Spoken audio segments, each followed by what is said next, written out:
Good evening, ladies and gentlemen. Assalamu alaikum wa rahmatullahi wa barakatuh.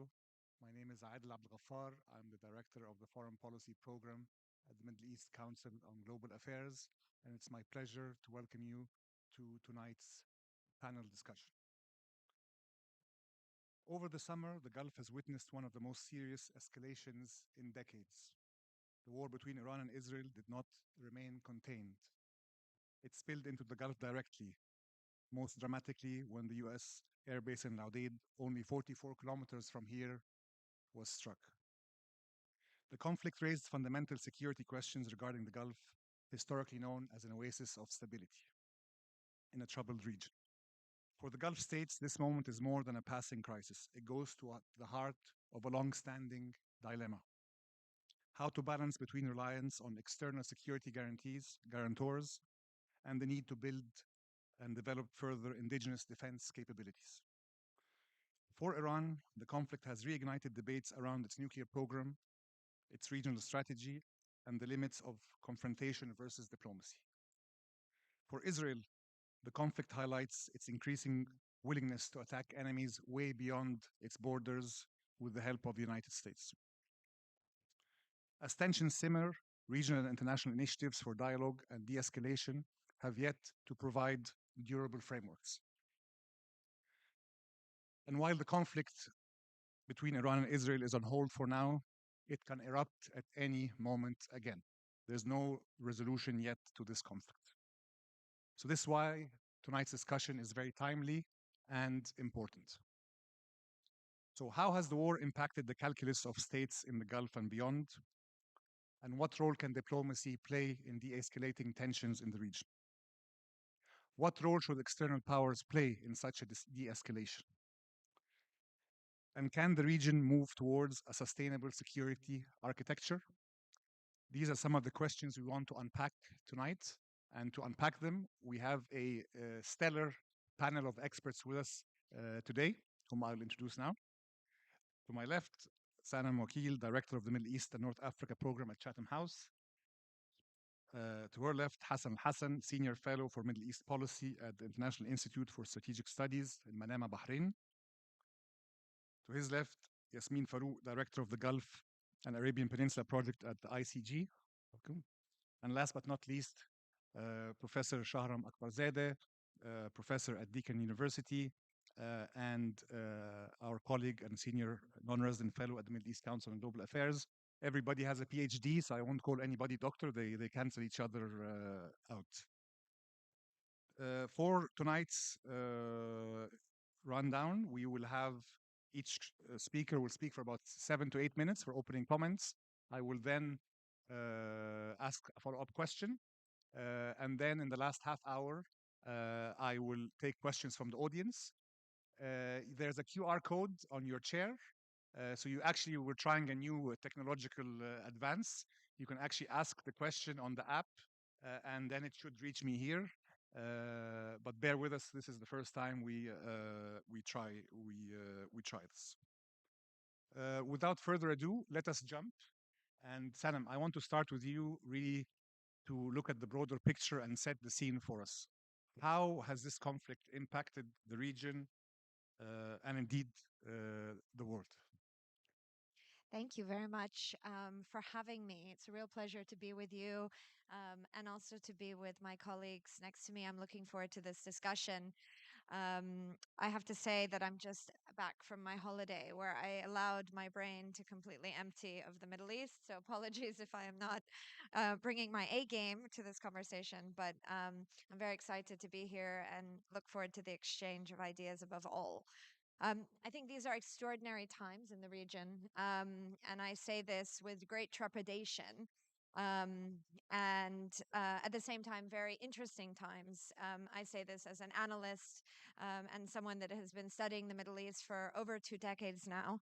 Um, and I would just draw attention to a few points that I'd like to raise, and I hope to keep it as brief as possible. But above all, we are certainly living in a period very much defined by geopolitical competition. And that geopolitical competition is certainly being accelerated by the dramatic moves from this second Trump administration. But geopolitical competition has been underway for well over a decade, if not more, um, as the US began to reconsider and reorient its global position during the Obama administration. So we are in the midst of a shift playing out, and that shift, of course, is tied to the US role, US security role in the region, particularly in the Gulf, US's priorities, which are very much domestic, and the US's global security relationships impacting its relationships across the world, but particularly focused on Russia and China. Certainly, there's lots to say about US credibility, US leadership, US moral standing. But I think that in the context of the Middle East today, there are a lot of questions about consistency in countries' relationships with the United States, and particularly in the Gulf. But I say broadly across the regions, there are real questions underway about how reliable the United States is as a security partner. Certainly, President Trump was here in May. That feels very long ago uh, to me. And I watched with real interest at his reception in the Gulf, including here in Doha, but also his comments, which were very realistic, real repudiation of America's 2 decades of policy in the Middle East. And I think that those statements were very well received in May. But then we saw June, and we saw a 12-day war that um, might have been in the back of my mind as something that would have happened in this year.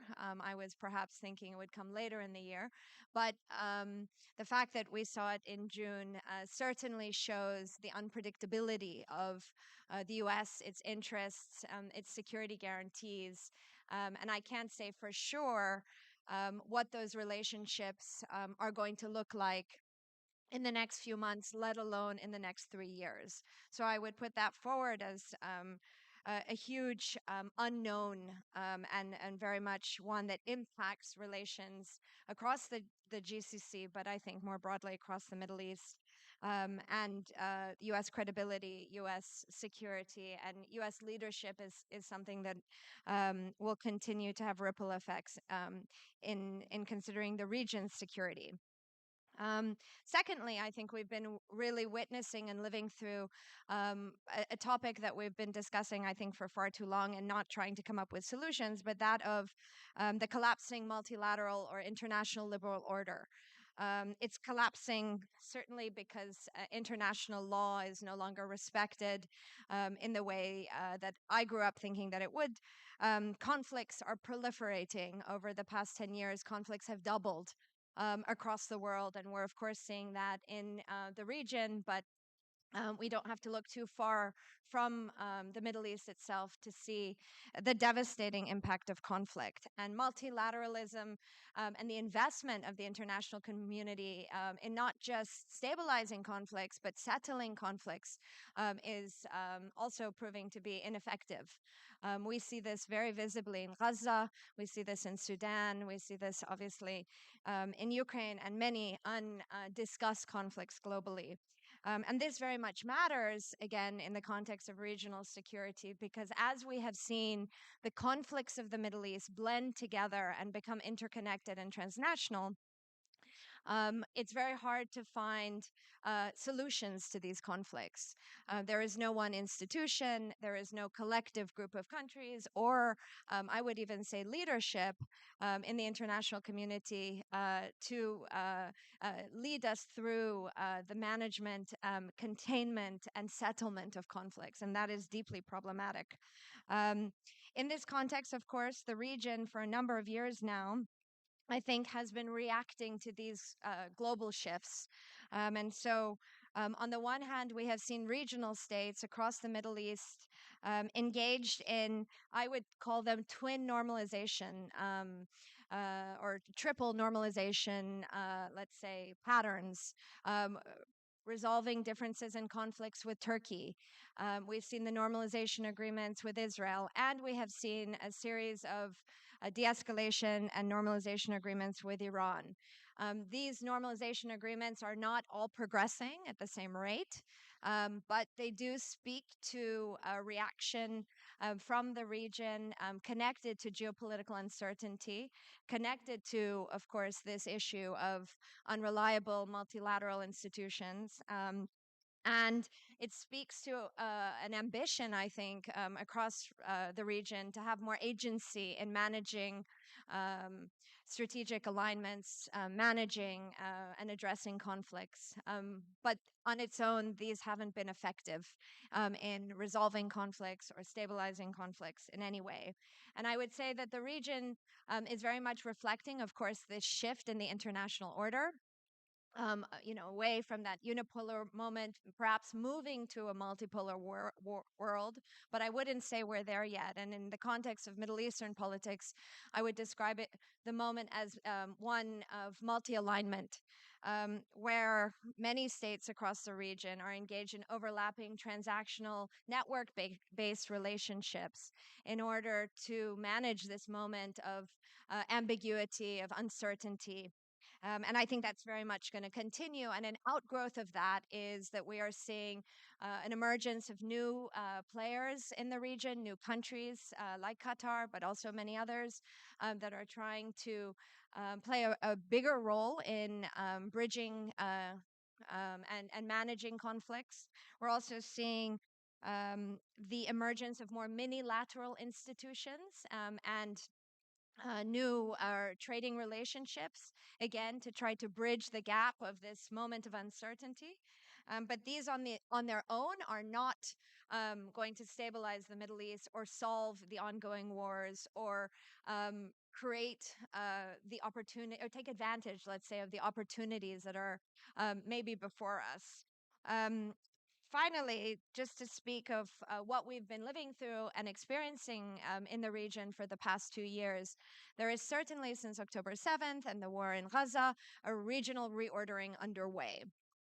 I am one that is very careful about making sort of zero sum um, assumptions about what this moment means. I don't see this as a victory or a loss for any of the big players in this region. I see this certainly as an opportunity for many of the countries of the region to redefine and reassert themselves. Israel certainly, and without a doubt, has demonstrated its military capabilities. I had no doubt that it ever had military capabilities, and I am not surprised by anything that I have seen over the past 2 years. Disappointed, certainly, but not surprised. Um, we are seeing, of course, also the weakening of Iran's projection of power in the Middle East. I was never one also that thought Iran had real meaningful power in the Middle East, but of course had built defensively a network of relationships that projected power and tried to push Iran's posture closer to its threats and its perceived enemies. And we're seeing that power in retreat. And those are two, mutually um, acceptable truths. We're seeing the growth of Turkey in the region. We're seeing a much more assertive Gulf in the Middle East. And I would say, very obviously, there is a new balance of power developing, but I don't have great confidence in saying that there is going to be one dominant power.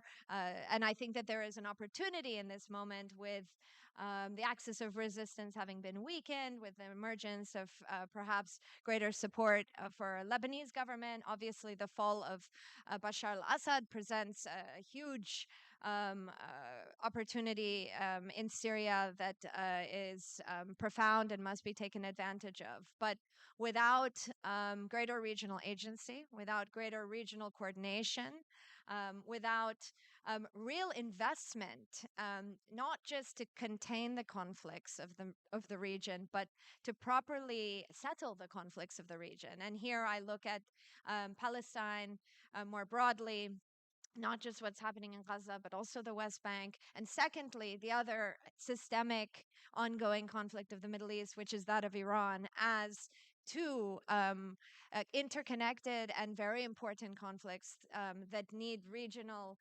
mediation, regional conflict management and agency, and leaving it to the international order, leaving it to others in the international community on its own, I think isn't a strategic approach for Middle Eastern states today. So I'll stop there. Perfect start to our panel today, setting the scene, broader picture, and highlighting many of these dynamics. The reliability of U.S. security guarantees is a question not only relevant here for the region, but elsewhere also in Asia. You highlighted also the erosion of international law and this growing transactionalism that we see around us. I want to drill down now a bit to and ask Hassan. So, Hassan, the attack that happened on the base was the first of its kind in a GCC country by Iran. How do you think GCC capitals reacted to this attack, and what are some of the lessons learned? Well, thank you very much, Adil. I'm personally flattered and honored by the amazing turnout this evening. Thank you all for taking time out to come and listen to us. I feel personally grateful to you for your presence. I must say, before I address your question, that I am the victim of at least two conspiracies this evening. One being in between Sanam and Yasmin is a definite sort of easy way of making me look bad. So I think that's deliberate. The second thing is the reason why I don't have any notes in front of me is not because I have photographic memory or super intelligence. I actually forgot my notes in the hotel. And despite pleading with Sanam in the car for us to go back, she essentially said, you know, I paraphrase, but you're a big boy, you can deal with it. Right? Despite my many compliments about her tan as well. Anyway, so on a more serious note, what I want to do in the next sort of 6 minutes or so is really, I think, develop some of the implications for rethinking Gulf regional security, particularly from the perspective of the Arab Gulf states, that I think we can begin to think about in light of the Israel Iran war. And what I'll do is, I think, off the bat, begin by introducing the point that I think that much of the very early and initial optimism about the Trump administration that was, I think, pervasive in the Gulf. I can tell you for a fact that my personal skepticism in the lead up to the Trump presidency in the early stages, up until the Gulf tour, was always met with sort of negative reactions in Gulf policy circles. I'm sort of always seen as the pessimistic guy. But I can tell you for a fact that I think the median Gulf sort of policy circle opinion has shifted more in my direction over the past few months or so.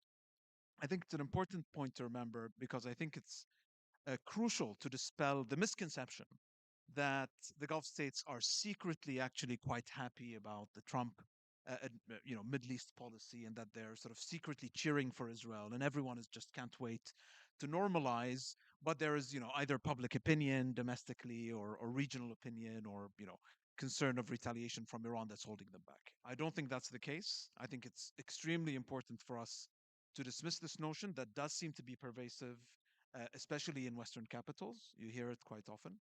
And I think this is sort of the starting point for where I want to go. I'll make three basic propositions. My first proposition is that in my analysis, I think Israel represents and presents an objective threat to the security of the Arab Gulf states. Um, and I think there are multiple reasons why that is the case.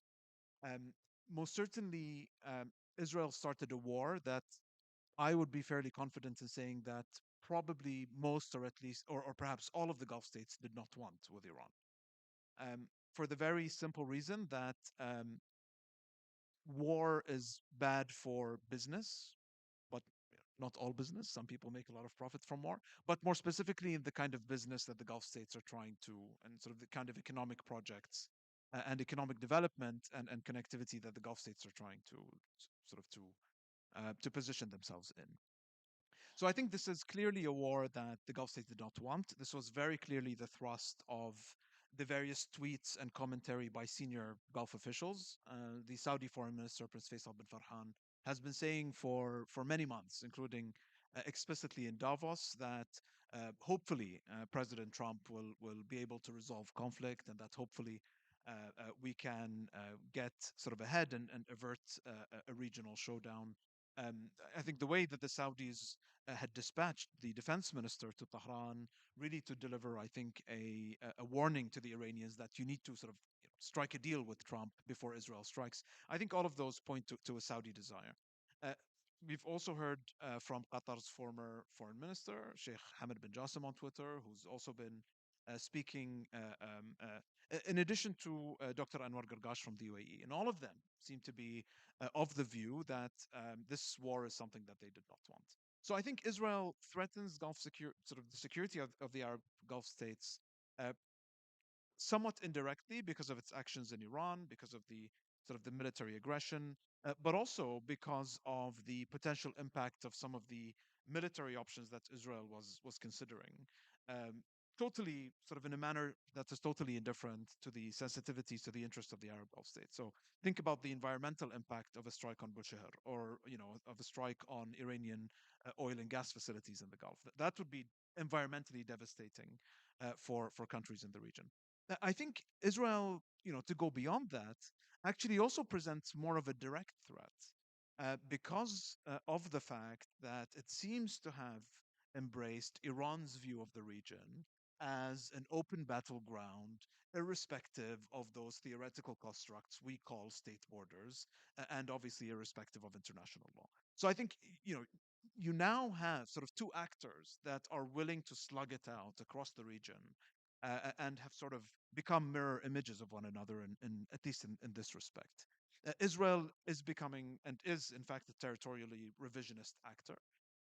It's refusing to vacate parts of southern Lebanon. It's expanded its occupation of Syrian territories. Its imminent annexation of Gaza and the West Bank obviously spelled trouble for Egypt and Jordan. And so I think this has direct security destabilizing spillover effects for the Arab Gulf states. My second proposition is that the Arab Gulf states are beginning to perceive Israel as a threat increasingly. Not all of them, not to the same extent, but I think it's a growing trend in the Gulf.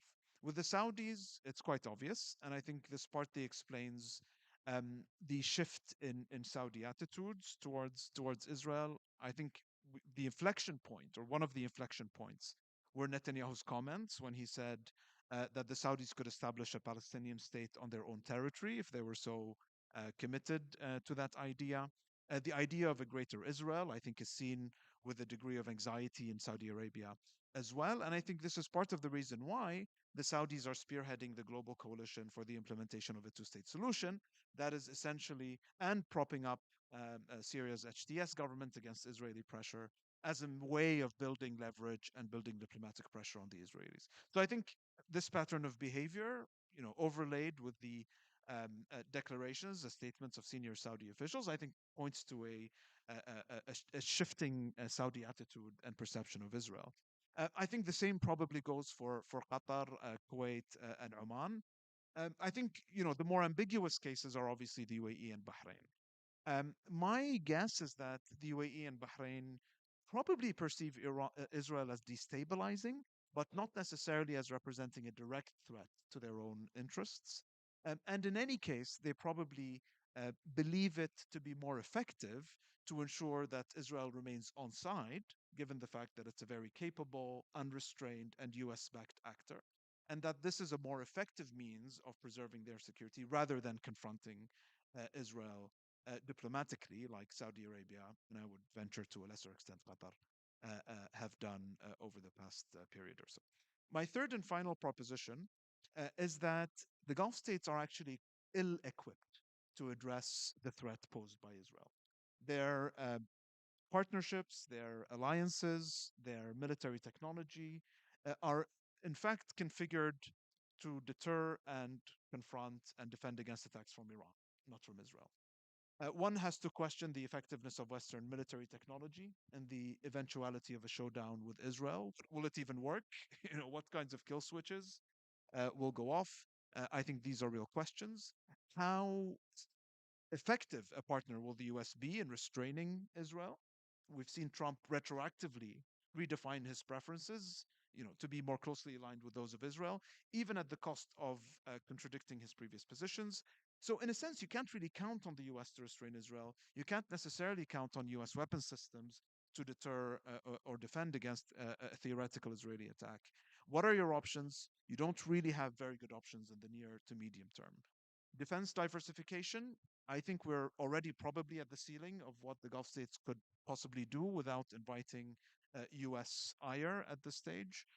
US defense indigenization, pardon, and local industrial development. Yes, you could work with countries like Turkey, South Korea, Indonesia, like the Gulf states are doing, but that takes decades for it to become sort of a viable proposition. Could you build a regional alliance or coalition to counterbalance Israel? There are a number of countries that share the Gulf states' sort of dual threat perception vis-a-vis Iran and Israel. Think of Egypt, think of Jordan, think of Turkey. But uh, previous efforts to create regional defensive alliances have failed. And there are many bilateral differences and so on, in addition to the US probably playing a spoiler role if it were to perceive this coalition as crystallizing against or to counterbalance Israel. I'll stop there, and I look forward to disagreeing with my colleagues. Thanks, Hassan. And I really appreciate also your how you illuminated how the perception of threat has really shifted over the summer, and capitals are thinking, okay, is it Iran, is it Israel, is it both that are threatening the region? Yasmin. So Hassan alluded to the point. Trump came to the region with big fanfare. It was covered 24/7 on TV. Big deals were signed. Uh, Huge deals. And then a month or so later, war erupts. So I wanted to get your perspective on the view from DC on the current situation we find ourselves in. This no war, no peace moment. Sure. Well, again, thank you very much for showing up, and thanks to the Middle East Council for inviting me to this really A-list panel. I want to pick up where my two colleagues left, and I'm happy, Hassan, that you're looking forward to disagreements because they're coming your way now. But but just to build first on what has been, and a few points that make of a good segue. It is true what Hassan said concerning how Gulf countries thought that they would be better equipped to manage a Trump administration than it went with the Biden administration. I mean, with the Biden administration, we did expect it to go worse, but actually it turned out to be, more realistic on both sides than what we expected to be.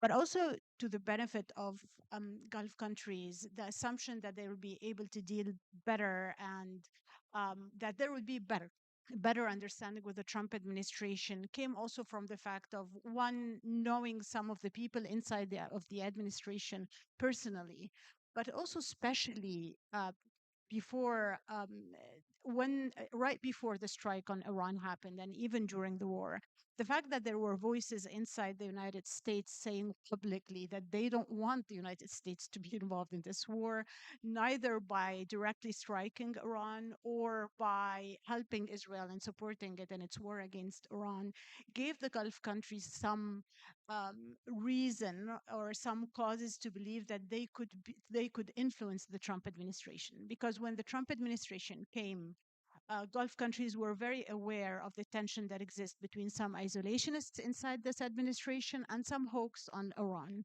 And so they were counting on a concrete fact that the isolationists, led by J.D. Vance, who is the vice president, who is, the rising star in the Republican Party, can restrain the hawks against Iran.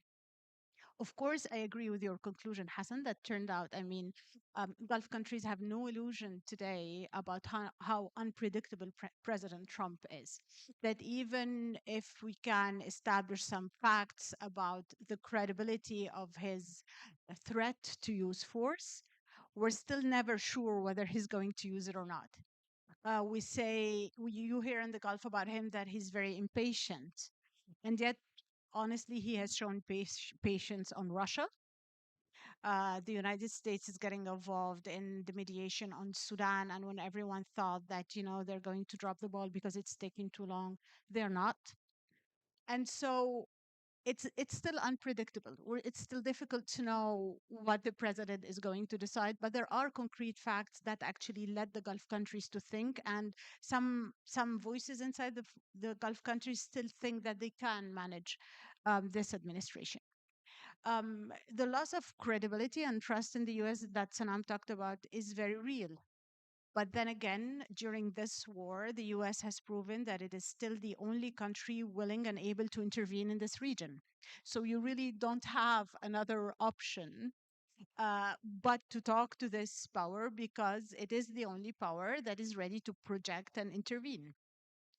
And despite the fact that Gulf countries don't want to see military escalation in the region, but it does bring some credibility to the table when the US says, if there is no deal, there will be a strike, whether on Gaza or on Iran. The strike came. So the picture is much more complex and difficult to manage than we've lost the trust or we think we can deal with them. That would be just my first comment to build on my colleagues.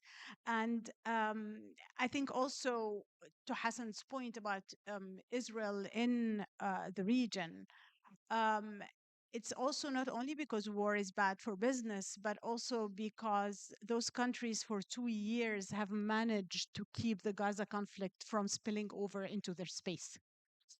And that was because of the de-escalation and the dialogue with Iran, and because they knew that if this war spills into the Gulf, they will be dragged into it. And this is exactly what happened. So one final two things that I'm going also to highlight to pick up on where my colleagues left and continue that, or let's say complement that big picture, is that one, today it is very clear that there is a gap in how the US sees the conflicts and this conflict in this region, and between how the Gulf countries see them. The Gulf countries sees the conflicts of the region today as interconnected, just like Sanam said. And if you remember, right after the strike on Qatar, or around that time, we had an op-ed by the Emirati Assistant Minister of Political Affairs. We had Qatari officials reminding of the GCC vision for regional security. We had Saudi statements all talking to the fact that it is no longer possible to deal with each conflict on its own, that there is a need for a comprehensive security architecture. There is a need for a comprehensive look at the links between those conflicts and to approach them as such. And when this administration came, the fact that Steve Witkoff was and remains the negotiator in chief, there was a hope that this link could be established because he's the same person around the different tables. And yet the administration didn't do this. They concluded a ceasefire with the Houthis and said, we're out. They let Israel continue. In Gaza, they are negotiating Syria and Lebanon with Israel, and they are negotiating with Iran. This gap needs to be bridged. And this brings me to the last point that also Sanam highlighted that is extremely important, that it is time for the Gulf countries to invest in making this happen. They cannot just say we are united on that vision of the need for a comprehensive solution to the region's problems, and that this comprehensive solution starts in Gaza, without really taking collective action on it and every one of them paying a cost for it. As long as none of them is putting a cost on the table, whether in terms of the relationship with Israel or the relationship with the Europeans or the relationship with the US, it's not going to happen. Their voice that Hassan is talking about, and that was very clear during those 12 days war, in saying we don't want this war, we want a comprehensive solution, it will not make a difference unless they put a stake in it. Yasmin, and I like how you connected the point from Sanan that it's just not one conflict. All of the conflicts are connected, and the need for some sort of regional security architecture that remains very elusive so far. Before I go to our last speaker, I just want to remind everyone that there's a QR code on your chair. So please ask the question. It will appear here. It's all very high tech for me. I'm trying to get through it myself, but the question will appear here.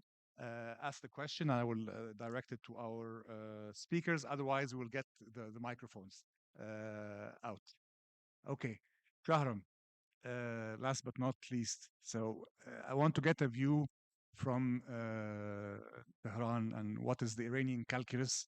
Sometimes in the media, it's a bit simplistic, hardliners versus modernists, this versus that. And I think the debate obviously is a bit more complex. But how was the war perceived domestically, and what is the calculus of Iranian policymakers, especially when it comes to the nuclear program? Well, thanks for having me, Adel. Thanks for everyone joining us today. Well, that's a really hard question because a country of like 90 million people, how do they feel? How do they respond to the war? But I just like to start with a few basics. Number one, there is a major divide between the population and the leadership. The Iranian public doesn't really subscribe. It's a big generalization, but I think I stand by it. Doesn't really subscribe to the ideology of the ruling regime and its confrontational attitude towards the West, towards Israel, and the region, basically. So there's already that big gap. And I'm happy to respond to question on that point. Second, Iran was already at the negotiation table with the United States. They were talking about some kind of a deal.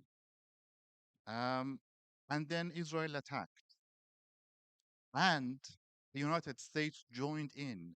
So I think we might need to rethink the title of this event: Israel-Iran war, or Israel-US against Iran war.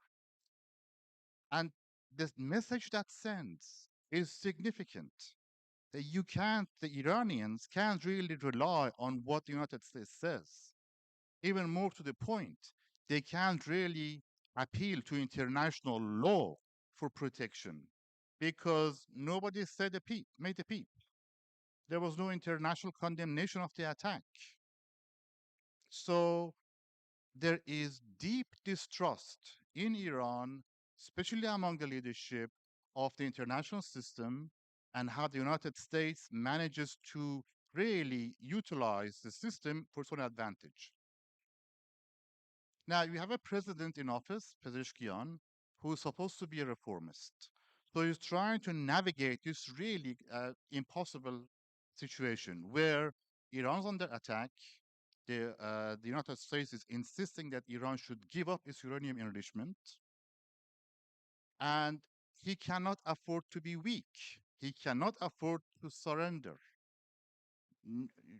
No self-respecting state government agrees to surrender unconditionally to international bombardment and pressure.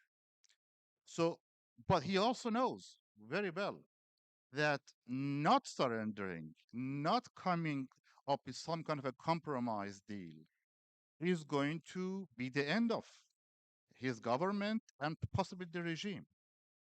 In fact, when he is criticized by hardliners as to why he is talking about let's find a solution, let's find a compromise, he's saying we rebuilt our uranium enrichment facilities after the US has bombed them. But what do you expect would happen next? Of course, there's going to be more bombardment, more attacks. So he's already trying to manage the hardline critics that you need to find some kind of a diplomatic solution to avoid further escalation of conflict and war. So I mentioned hardliners, and that's the problem here. A lot of hardliners, the Iranian parliament is dominated by hardliners. Iranian national media is dominated by hardliners. You have the IRGC, who represent basically that ideological front, reject any notion of a compromise. So they have drawn a red line under uranium enrichment. That is a national sovereign right of Iran to continue with enrichment. No foreign power can interfere in that sovereign right. And agreeing to anything like that would simply mean capitulation to pressure. So and if you look at Kayhan newspaper, who really advocates this hardline view, they're saying the way to respond to the US pressure and the way to respond to Israeli pressure is not to look for compromise, but to speak force to force. That's the language they understand. So there's talk of withdrawing from NPT, and there are noises being made about Iran rethinking its nuclear doctrine, hinting that the fatwa that Ayatollah Khomeini, founder of the regime, issued saying the nuclear bomb is immoral and haram is no longer valid because situations has changed. And in this current context, we need to rethink that fatwa, and we need to rethink whether or not we could have a nuclear bomb for deterrence to defend ourselves. So that voice is very loud and clear. And above this kind of pragmatist approach and the hardened approach, you have the supreme leader who's hovering over them. And it actually have a triangle here of different voices. And from his point of view, I think instinctively the supreme leader sides with the hardliner approach, and in fact he's been very vocal on that point that we are not going to surrender under pressure. But at the same time, he sees value in what the pragmatists are trying to propose. He sees value in finding some kind of a compromise with the United States and the international community. Now, what that compromise is going to be is an open question. We don't know what that is going to be like. But he is aware that he needs to find some kind of a compromise. And in fact, he has been on the record protecting and defending the president against hardline attacks, saying, our president works very hard. We need to respect him. We need to defend him. We need to allow him to do his job. So, from his point of view, I think the pragmatists serve a very important purpose for the regime, and that is crisis management. So, what's going to happen next? What are the options to the supreme leader? Now we have the snapback activated. Iran has 4 weeks, now it's less than maybe 3 weeks now, to show goodwill and return to negotiation table for the snapback to not become effective. And that is the resumption of international sanctions on Iran that was put on hold in 2015 when they signed the original JCPOA.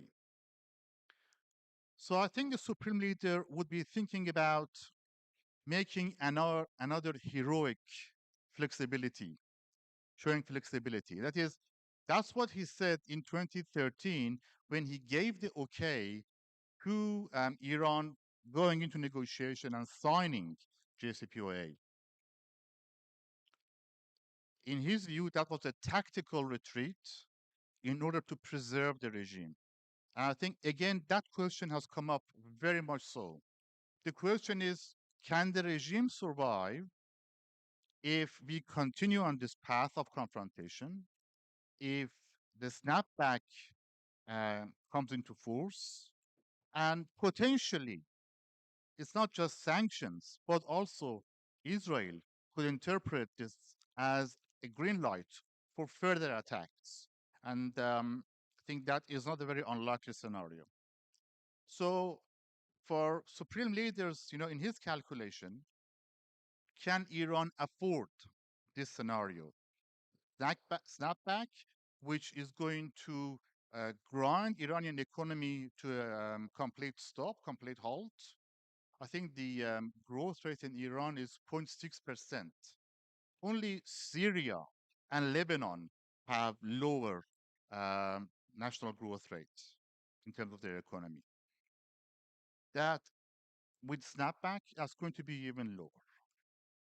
We already see the Iranian state unable to provide services to the population. Electricity is cutting out. There is water shortage. in Tehran, the capital city. They can't keep the lights on. So the population is disgruntled. The population is angry with the regime for what is happening. Reimposition of sanctions is going to even make the population angrier at the regime. And that is a major concern. Again, let's remember only 2 years ago, Iran went through this major upheaval of women life freedom movement, lasted for almost a year. It shook the regime. So I don't think the Supreme Leader wants to see that, a repeat of that experience. And they don't want to see a repeat of Israeli attacks. So heroic flexibility, I think, is probably the way that they will lean to, but it's an open question. Thanks, Shahram, and thanks for everybody. The questions are coming through. And before I jump to and direct them at our speakers, I just want to ask a general question. We are in a situation of no war and no peace.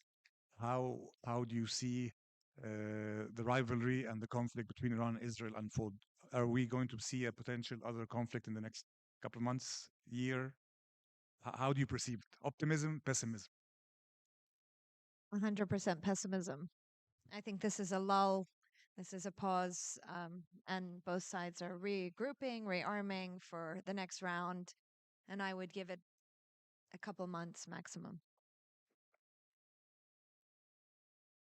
Yeah, I think all of the factors for renewed conflict, all of the potential causes are on the table. They're still there. Iran, for all intents and purposes, as far as we know, has declared its intent to hasn't given up, at least, on the desire to enrich domestically. It still defends that right. Israel is still capable of delivering an attack, and Israel's strategic doctrine is still such that so-called preventive military aggression is still sort of the guiding strategic doctrine. So I think there is intent, there is capability on both sides, and so long as that's the case, I think the ingredients are in place for renewed conflict. Bit more pessimism? Yes. Well, I would add to this the element of international pressure on Israel, actually, and how, Israel is very good in diverting attention from pressure on it by actually waging another war on another party. And we all know that, for example, Anga in September is supposed to be a moment later this month where you will have international mobilization against the for the recognition of the state of Palestine. And so, the more there is international pressure on Israel because of its plan to occupy Gaza, because of the recognition of Israel, because of all the statements that's still coming regarding what's happening in terms of war crimes in Gaza, this increases the chance that to divert attention, there will be a war. And I think if you talk to any officials in the region, there is also a lot of pessimism shared, and also regarding the scale of this war and the capacity to spill over into the Gulf waters and even the Gulf countries again. Well, this is unanimous. More pessimism. I think Israel has made it clear that they won't tolerate um, Iran possessing nuclear technology. And I don't see anything that the Iranians are prepared to do to really allay fears in Israel. So I only expect another flare up um, between Israel and Iran. Pessimism here. Okay, but let's discuss potential pathways out. Okay, so we have the E3 in the discussion with Iran, discussions like you mentioned domestically in Iran and JCPOA and so on. So some of our participants want to ask for the potential peaceful resolution on the Iranian nuclear file. So maybe I'll start with you, Sanam. Do you see a potential new deal, or even not just a full deal, even a partial deal where we can de-escalate from the position we're in right now? That is the big question. It's hard. Yes. Big minds here. Yes. I have to say, in the public domain, it's very hard to see a pathway out of where we are.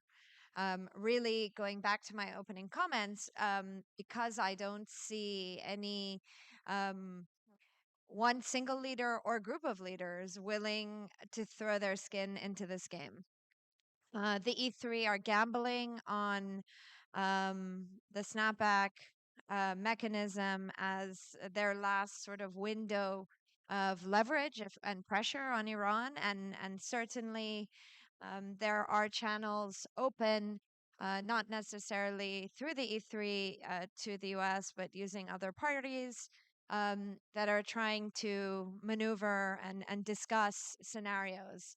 I do think that a muddle through 11th hour band-aid could emerge, and that is out there as a possibility. But at the same time, again, in this landscape and in this ecosystem of uncertainty, I struggle to see the Iranian leadership um, be willing to make a calculated risk again with the Trump administration, knowing full well that they're not necessarily um, an administration that sticks to their word. There is this muddle through of no war and no peace, as you previously described it, that I think is also very much on the table. Here, I would say there is an opportunity as the clock is running down in the next, I don't know how many days, I'm not counting anymore, um, again for the region to play a role. And unfortunately, we are not seeing that overt diplomatic pressure and momentum building in the region. And we are slow walking into what could be a broader regional crisis that has broader regional impact. And at least publicly in the public domain, there appears to be paralysis with no real clear consensus on what to do, who to lobby, how to come up with a solution. And I'm conscious, of course, that people feel like they have exhausted all diplomatic solutions. There have been lots of efforts here in Doha, in Oman, across the Gulf, honestly, in order to bring the sides together. But this is an important now or never moment. And I think that, there needs to be another round of momentum in order to prevent this next round, because all accounts, this next round, of course, will be more devastating for the region. I think it's a low probability scenario, but if I had to speculate, I would suggest that it's probably, to my mind, the Arab Gulf states that are best placed. Sort of the least bad among the worst. Sort of, a set of even lower probability actors that are best placed to push this through. Really by exclusion. I mean, the Europeans, and no offense to the European members of the audience, don't hold water in Washington D.C. with Trump. And I would doubt that they have much credibility with the Iranians as well. I mean, when the French, the Germans, and the Brits essentially supported Israel's sort of initial salvo of strikes against Iran, to my mind, the Iranians might not look very kindly upon that. So I don't think that the Europeans really hold much sway either in Tehran or in Washington D.C. The Russians, the Chinese, and so on are too biased in one way or another. So I think the Gulf states are probably the best positioned. Is there an opportunity? I don't know, but there's an imperative for them, I think, to try at least. And the pendulum with Trump has so far swung twice. First, it swung in favor of the Gulf states when when it seemed as though Trump was, the Omanis essentially engineered and allowed Trump an off ramp in against the Houthis in the Red Sea. The Saudis managed to get Trump to meet with al-Shara and essentially promise to lift sanctions on Syria. So it seemed as though, and then of course, the optics of the visits, and even I think broader, changes in trade policy on, you know, changes in the US's AI policy that matters quite a lot for the Gulf states, who have some of the largest compute power out there in the world after US and China. So there were, the pendulum, it seemed as though um, um, Trump was more responsive to Gulf preferences and quite insensitive to Israeli preferences on Syria, on the Red Sea, on Yemen, and so on. But the pendulum then swung, I think, clearly in Israel's favor. If it were to swing again, could the Gulf states, for any reason, be it regional, domestic, or so on. There might be there, I think, an opportunity for the Gulf states to try, as I suggested recently in a foreign affairs piece that I co-wrote with my boss, to try, because I do think they are the best positioned to do that. And it's a great piece. Thank you. Thank you. It's me.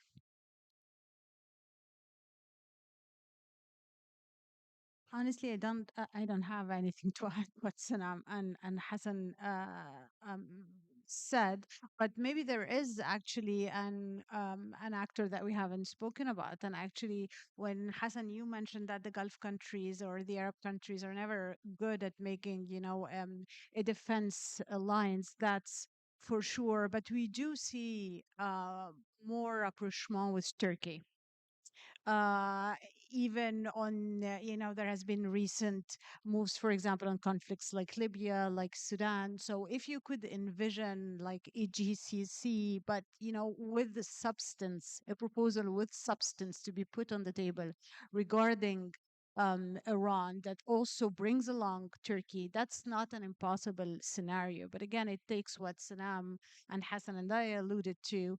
It entails taking risks, and all countries, including European countries, hesitate when it comes to taking risk with this administration, because it can be really costly on the bilateral level of the relationship and not just on the regional level.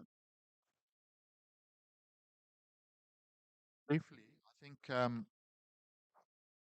I see a significant role that GCC can play in here in terms of trying to bring down the temperature. War with Iran is bad for business.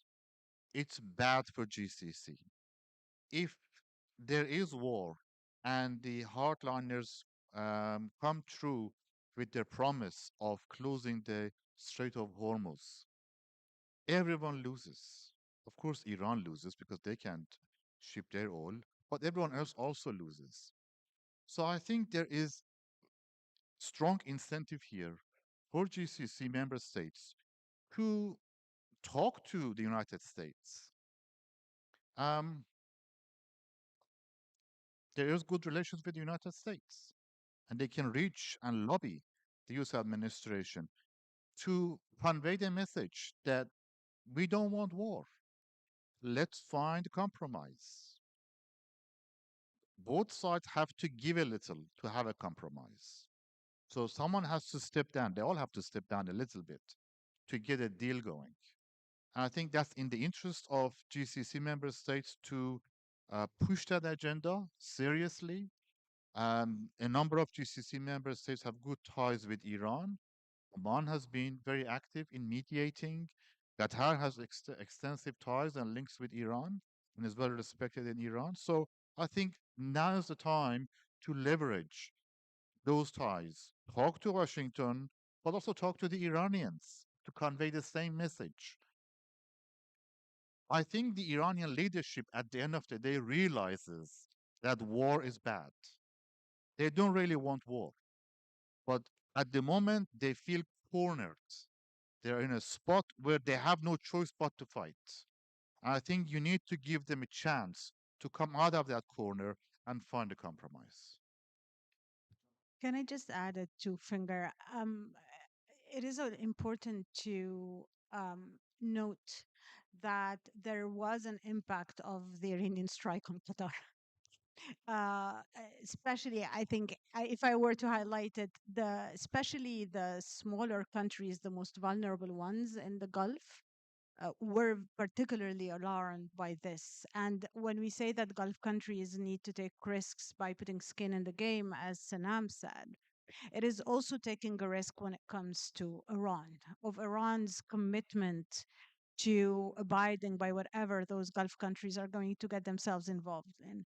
Because what we have different in that equation today is that you have a country like Saudi Arabia with its size, with its weight, but also with its risk aversion, that is willing to be part of that compromise because it has its own ambitions, it has its own agenda.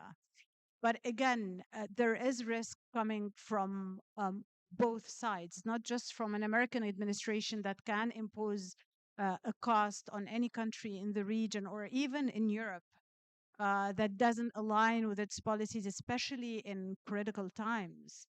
But also, there are questions after the strike on Qatar about, the depth of the Gulf détente and rapprochement with Iran and the impact it has on the relationship.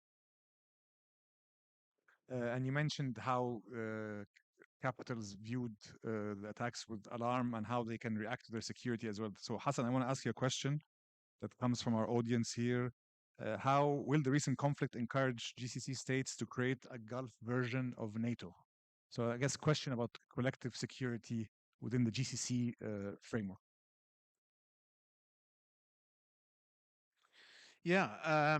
So before that, I just want to make one point, which is to say, as a Khaliji, it's quite nice to tap myself on the back and say we're very well positioned and so on. But I think, substantively speaking, consider the number of conflicts that the Gulf states are involved in mediating. It's quite significant. I mean, Qatar is an obvious example, right? And it's involved in mediating conflicts from sub-Saharan Africa to Afghanistan and anything in between. Same goes for the UAE and for Saudi Arabia.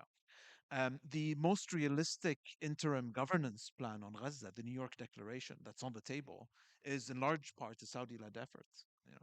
And so, in reality, I think there's substance to that claim. It's the Gulf states have already an established track record, I think, in developing those kinds of proposals and mediating and playing an important role in conflict resolution. It's not just a self-congratulatory comment. But beyond that, on the prospect of collective security arrangements, I'm afraid to say that I think it's quite unlikely. Um, in a sense, I'm not a total pessimist on GCC integration. I mean, if you look at the economic side of things, I don't think there's ever been a period where the Gulf states have been collectively engaged in negotiating free trade agreements as they are today. There are a number of ongoing GCC trade agreements with Indonesia, with other ASEAN countries, with recently concluded with South Korea, really with quite a dizzying number of ongoing negotiations, which is quite unprecedented in GCC history, especially given the recent history of trade and investment tensions between the Gulf states. On the defense side of things, I just simply don't see the momentum. There is a theoretical architecture in place. There is talk about a GCC Unified Command. There's a Unified Maritime Command in Bahrain. There's the GCC Peninsula Shield Force. But these are still very much theoretical constructs. A lot of them are effectively not operational. And there isn't simply the political momentum to engage in that. I think it's going to require the defense proposition is quite easy. One of our late colleagues at IISS, Michael Elliman, published an extremely, and I think, timeless piece on the value added of GCC radar and air and missile defense integration. It's the science, the physics, the math of it is a point in one direction, that it's a collective win for everybody in the GCC, but it's not happening. So I think there are politics, there is a deficit of trust, and I don't see sufficient momentum in that direction to sort of change that conclusion, unfortunately. Thanks, Hassan. So there are multiple questions on Gaza and how Gaza connects to the conflict here. And I think this is very pertinent. More than 60,000 dead, destruction of schools, hospitals, the use of starvation as a tool of war, and other genocidal activities. So I just wanted to take the question: can tensions between Israel and Iran be resolved without resolving the Palestinian question? And with what we're hearing now about such plans for Gaza and so on, how optimistic or pessimistic are you on Gaza? I'll take the first one. I've long argued that, when you're thinking about a broader agreement with Iran, and if you want to reflect on what worked and didn't work with the JCPOA, it was to a point a successful nuclear agreement, but what was unsuccessful about it is that it didn't go far enough to address the broader concerns that the international community, particularly the United States and Israel, but of course, American partners also in the Gulf, had with regards to Iran. specifically referring to Iran's support for its network of partners across the region, known as the so-called axis of resistance, Iran's meddling and destabilizing behavior, missile and drone program, and the like. And tied to that, ultimately, is the long-standing and growing tension and adversarial relationship between Israel and Iran in the Middle East. So, for quite some time now, I've been arguing, not successfully, that there needs to be a de escalation tied to the nuclear agreement between Israel and Iran. Some kind of cease and desist, whether it's like the nuclear agreement for a period of time or uh, sort of recognition of sovereignty and non interference. And I think what this period of the past 2 years has shown us is that regional activism, revisionism, interference, breach of sovereignty is not very obviously in the interests of states across the region. And so I think there is an opportunity here in this moment, if we're thinking idealistically and opportunistically, that if an agreement can come to fruition, it is about tying a broader agreement between Israel and Iran, but I think here the broader region into non interference and respect for sovereignty. So I think there's connectivity here. And ultimately, I believe that you cannot solve the Iran problem of the Middle East without solving the Palestinian issue.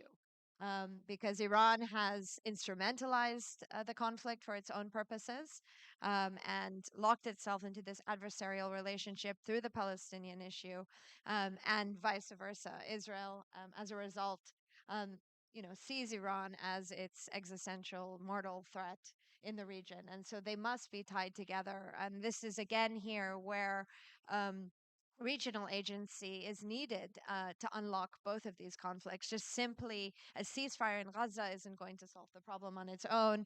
This temporary ceasefire between Iran and Israel is not going to solve the problem on its own. There needs to be a broader recognition of the connectivity of the conflicts, and I would argue that it goes far beyond also, fortunately, Gaza and Iran. Of course, it's connected to Yemen, the conflict we don't talk about, and it has existential concerns for the Gulf states over an immediate and longer period of time. It's, of course, tied to much of the landscape in Lebanon and Syria. So, in theory, it should be brought together. In practice, it's hard to see. Palestine question. And specifically, you mentioned also how, in your earlier talk, how the normalization sort of process has stopped between Saudi Arabia and Israel.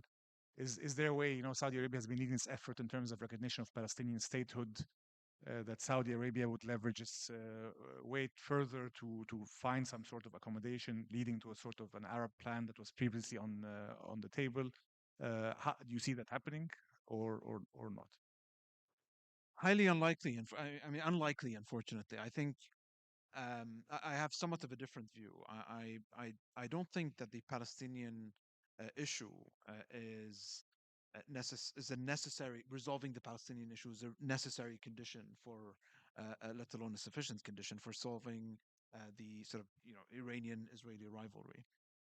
Iran's network of influence in the region has always had a sort of carried an entanglement risk. And it's precisely that risk that materialized on October 7, when Hamas did something that Iran probably would not have wanted it, perhaps not have wanted it to do, because of the sort of spillover and consequences of what it would mean for Iran's own security. No, I don't take that much of a charitable view of the Iranian regime. I think, Iran, like Israel, instrumentalizes the suffering of the Palestinians and of Yemenis and others for their own geostrategic ends. Now, unfortunately, I also think that the Israelis are, in fact, resolving the Palestinian question, albeit in a genocidal direction. And so, this is the sort of tragedy of the historical moment that we're in. But I don't think that Palestine is necessarily an existential issue for Iran. It's not, directly central to its national security, except insofar as it sort of its repercussions affect Israeli calculations and therefore, change Israel's strategic doctrine, make it more likely to try and resolve the broader strategic challenge that it sees in Iran.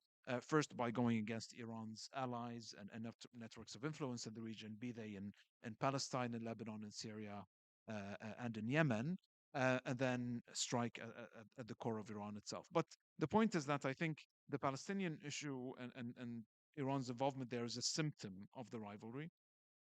I don't see it necessarily as the core of the rivalry, and I think that even a potential de-escalation in Israeli-Iranian relations, for any reason, would not necessarily have to go through the Palestinian route. And as I said, I think unfortunately the Palestinian issue is being resolved definitively by way of genocide and ethnic cleansing and annexation by Israel. Reflect on the question, connectivity between Palestine and the conflict here. uh, the connection. Yeah, well, the question is asking how can you resolve the conflict here and how Palestine and the war in Gaza is actually connected to the conflict here. Well, I think um, to make it more into discussion between, I think what Hassan said is very interesting, but how about we do it the Iranian way and we reverse engineer it? And then if it were not connected, then how did the October 7 and Gaza started in Gaza and ended up in the Gulf? I think that tells us something about, the status and the role that the conflict in Palestine between Israel and Palestine plays. It flared up the entire region. And so it remains, maybe it's not the core of the problem between Iran and Israel. Some might even argue that um, Israel's problem with Iran is the Islamic Republic. And no matter how many proxies disappear, if the Islamic Republic is still there, Iran will remain a problem for Israel. But the fact that the war that started in Gaza spilled over into Lebanon, Syria, Iraq, the waters of the Gulf, Qatar, and at some point, the Israelis were saying that, oh, also Iran is supplying weapons to Sudan and Iran is present in the Red Sea. And now you have the Houthis and Israel, fighting each other. It tells us something about at least where a starting point could be. Maybe it will not be automatic. Maybe it will not be a domino effect, but it will take something off the table. And I think that this is part of that Saudi proposition for the recognition of the state of Palestine and to offer a political horizon and start somewhere. Because then the question becomes, where do you start? Where do you start with Iran? Definitely, Sanam offered an answer, which is the non-interference. But then Iran intervenes because there are parties on the other side that welcome this interference, that call for this interference.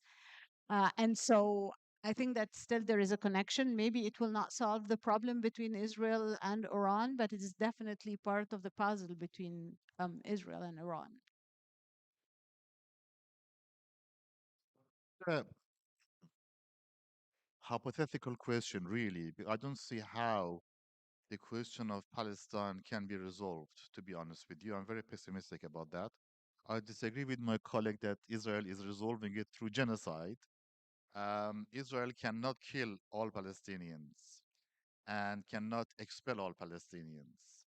So all Israel is doing is deepening the wound, is making Palestinians even more hurt, aggrieved, and thirsting for their rights of self-determination. And this is a gift for Iran. It's a gift. The whole Iranian revolutionary ideology is based on the idea that Iran represents Muslim interests. Arabs have failed. Iran is going to stand up and speak for Palestinians. Iran is going to stand up and fight the Israelis and defend the Palestinians. So, whatever goes on in Gaza, whatever goes on in the West Bank, is a gift to Iran. And I am very pessimistic about the prospects of any settlement in Gaza. Um, I don't see how the international recognition of Palestinian statehood can lead to a viable Palestinian state. I wish it did, but I don't see how it can with all those settlements crisscrossing West Bank. And now with Israel saying they are going to decolonize, recolonize, recolonize Gaza, take over whole of Gaza. So if that's not happening, if there is not going to be a Palestinian state, that core argument that Iran has had for more than 40 years now, that Iran is standing up against Israel, standing about US imperialism to champion Muslim interest, that argument only gets harder. So again, I don't see how that can happen. Stay with you because there's a question, sort of, hopefully you can help us with. It's asking about the domestic stability of Iran after the conflict, and the people's perception of the government has been shaken. How do you see the people's perception of the government moving forward? I think it connects with what you said earlier about some of the domestic economic and socioeconomic pressures that are currently happening in Iran. As I mentioned earlier, there is a big divide between the population and the regime. The population overall, of course, the regime has a support base, so it's not 100%. But if you have to put a number, a guesstimate, I think 60% would be very, very upset with the Iranian regime, with the way it's conducting itself.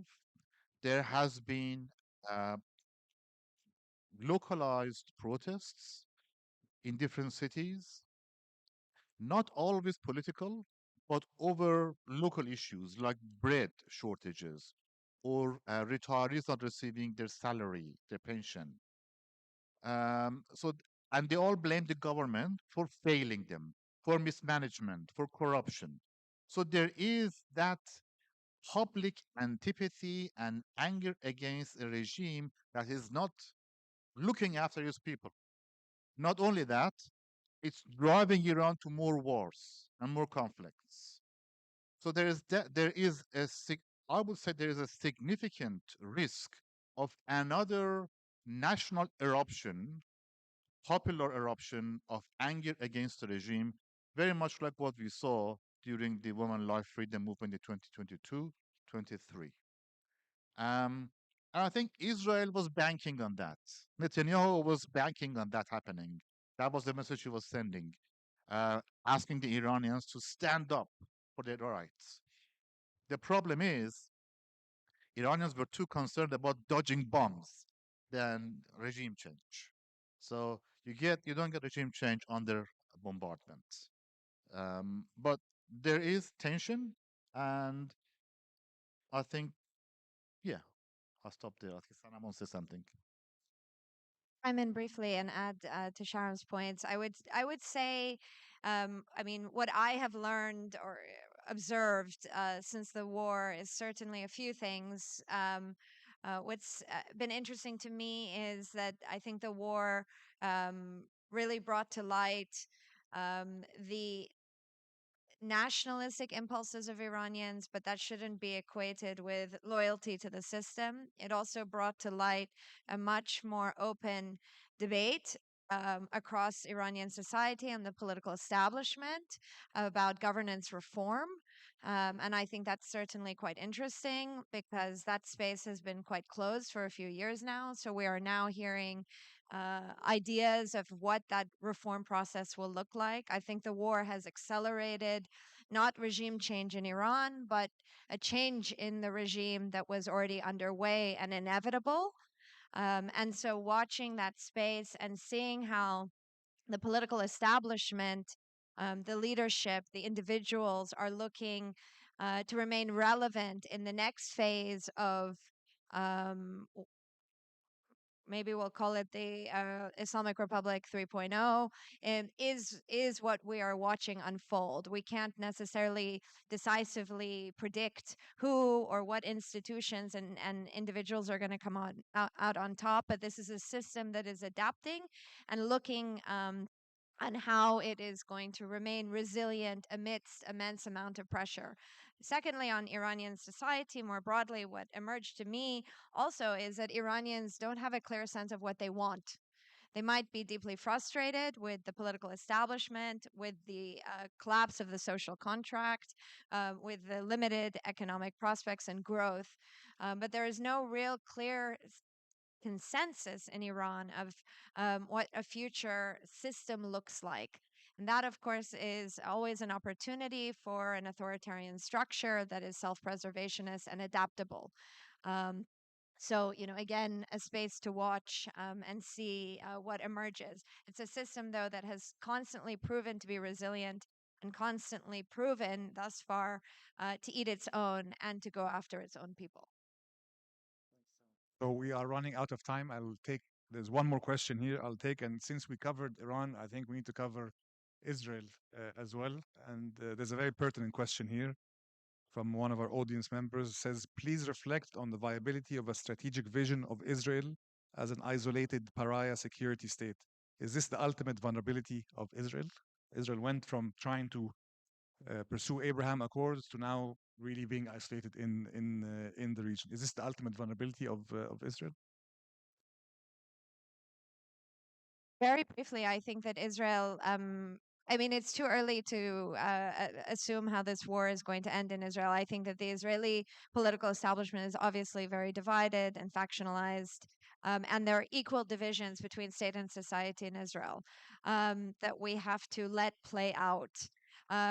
What's problematic to me is that there's no strategy or plan attached to what's happening.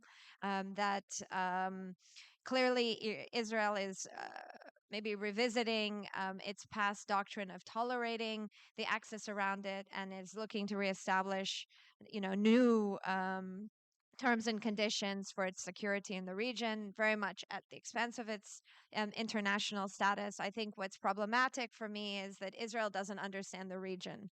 And I can say this as someone that travels to Israel. Israelis don't really understand their neighbors.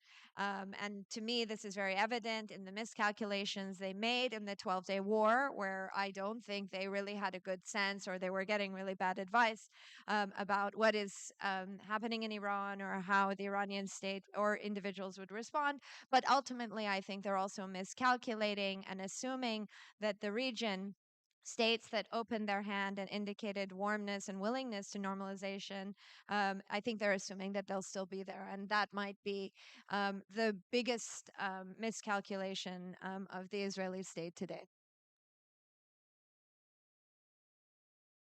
That's probably my favorite question of the evening, actually. It's such a great question. Well, please come and find me Yeah, please afterwards, and identify I'll give you yourself. my card. No, I really think it's a great question because this idea of setting up isolationist sort of bunker states and so on is actually is not unique to Israel. It's quite on vogue in many U.S. Tech and hyper-capitalist circles as well. The idea that you can essentially escape the chaos either by building a fortified bunker within yourself and or turning your country into fortified bunker, cleansing it from sort of these pesky immigrants and other untrustworthy types, and then essentially reinforcing the border, or these crazy people that are setting up new states in the middle of the ocean, or people who see Mars as a potential escape from the chaos here and now. So this is a wider idea that's quite in vogue, and there's work being done to sort of conceptualize it. But it also obviously applies to Israel, and I think Israel exemplifies many of its sort of dystopian manifestations in many ways. Now, is it viable? I think it's only viable insofar as Israel continues to receive unfettered US support.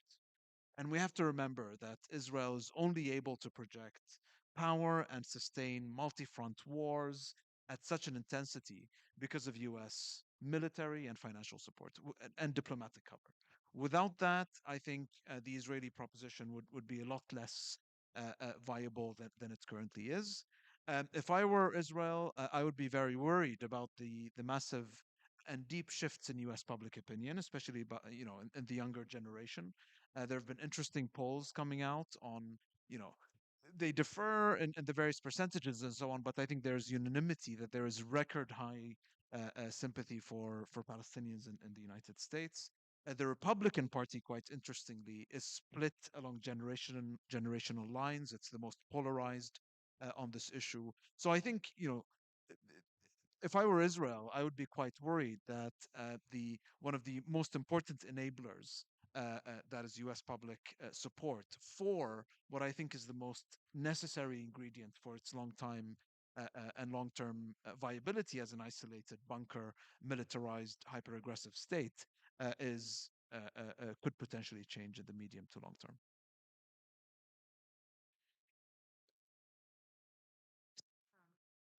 Again, I think the US element that Hassan highlighted is the most important in this because, I mean, isolation at this point is still very normative. Europe, did not suspend or implement any of the concrete steps that it could implement to, in a very concrete way, isolate Israel. This has not happened. And even the recognition of a Palestinian state, if it is not followed by concrete steps that translate a recognition of a state into doing with this Palestine what you would do if another state is submitted to war crimes, to ethnic cleansing, then what does this normative isolation of Israel mean? Because it will fade away along the years. So what is much needed here is, again, for the countries that have a stake in this, is to exert influence on the US, because the US is keeping some doors open for the Israelis. Some countries that normalize with Israel or have ties with Israel still believe that not isolating Israel is productive, despite the fact that it has shown since 2023 that is absolutely not productive and not having an impact on Israel. But we should also not overestimate the impact of isolating Israel, because we have seen how Israel reacted to the Saudi decision to freeze normalization negotiations. They basically said, okay, we're still going to continue. Egypt still doesn't have an ambassador in Israel. And according to the last Israeli ambassador to Egypt, that's because of the war in Gaza. And instead of working on repairing this relationship, Israel is still talking about, the mass displacement of the Palestinians into Egypt. So as long as there is a Western diplomatic cover that is not um, that doesn't use coercive diplomacy, the tools that it has, the isolation of Israel will, over the years, fade away. Final word. So I don't know if I'm being controversial here, but uh, of course Israel is viable. Why would you even think that it's not? Israel was created with war. Israel has been at war with its neighbors ever since. How many wars have there been? And Israel is still here. And this bunker mentality that you mentioned is integral to the public discourse in Israel. Bunker mentality that Arabs are against us, everyone's against us, not even Europeans are against us. And they're going to drive us to sea. And the only way to survive is to militarize and be prepared to fight. So it's a very militant culture, um, and that has helped Israel survive. Of course, with US aid, of course. The United States is a big player. And even though public opinion in the US has turned against Israel because of the atrocities they watch on TV, no one in the United States even contemplates talking or thinking about forsaking Israel as a state. So I think my short answer is yes, it's viable. Thanks, Shahram.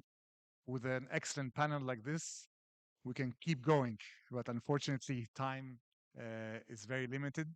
This was the first event for the Middle East Council after the summer. We encourage you to please register for our newsletter to get our papers, our podcasts. Some of our guests here will appear on our podcast very soon, and engage with our future events that are planned in October, November, and December. We invite you now to please join us for a small reception outside. But before we do, please a round of applause for our excellent panel today. Thank you.